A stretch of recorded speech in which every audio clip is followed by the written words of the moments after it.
sudah saya katakan bahawa inilah satu-satunya rancangan pertandingan persaingan yang sering mengeluarkan keputusan yang memeranjatkan.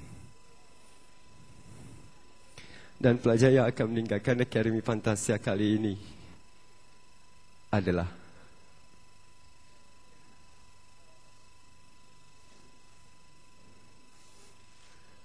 pelajar yang tidak akan bersama dengan 9 yang lain. Pelajar yang akan meninggalkan Akademi Fantasia ini adalah pelajar yang mendapat undian paling kurang. Dan pelajar yang akan meninggalkan Akademi Fantasia dalam konsert yang kelima ini, yang akan bersama dengan Adeline dan Fitri di bawah, adalah pelajar yang mungkin anda lupakan.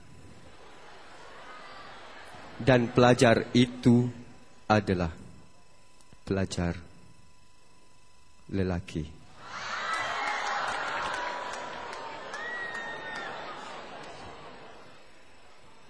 Siapakah di antara 5 adik lelakiku ini yang akan meninggalkan Akademi Fantasia?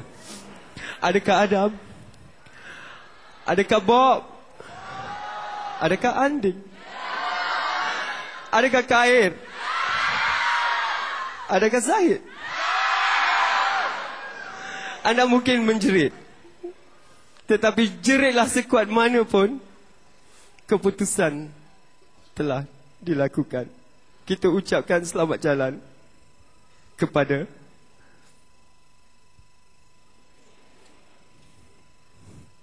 Anding. Percaya pada diri dengan harapan dan keyakinan.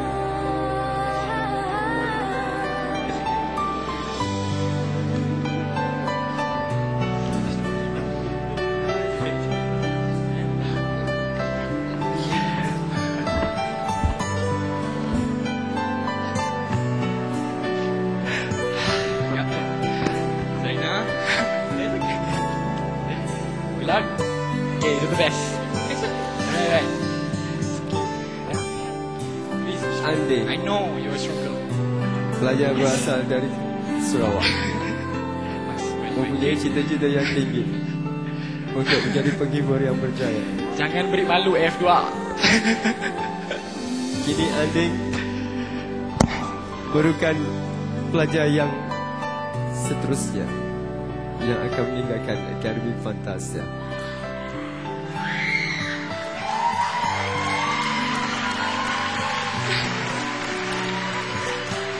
Walau bagaimanapun Anding, kami di Akademi Fantasia akan terus merisik kabar Anding di bawah.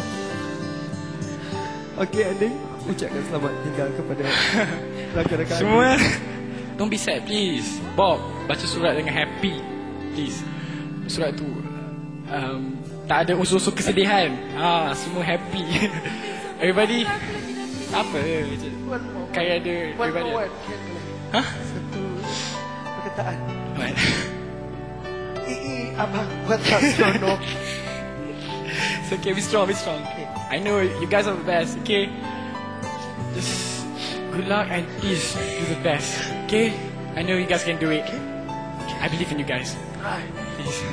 Don't cry, don't cry. Okey Anding, masa Anding bersama dengan Akademi Fantasia berakhir di sini, dan kita akan merindui keriangan suara Anding bersama kita dalam Akademi Fantasia, dan tentunya Anding tetap bersama kami.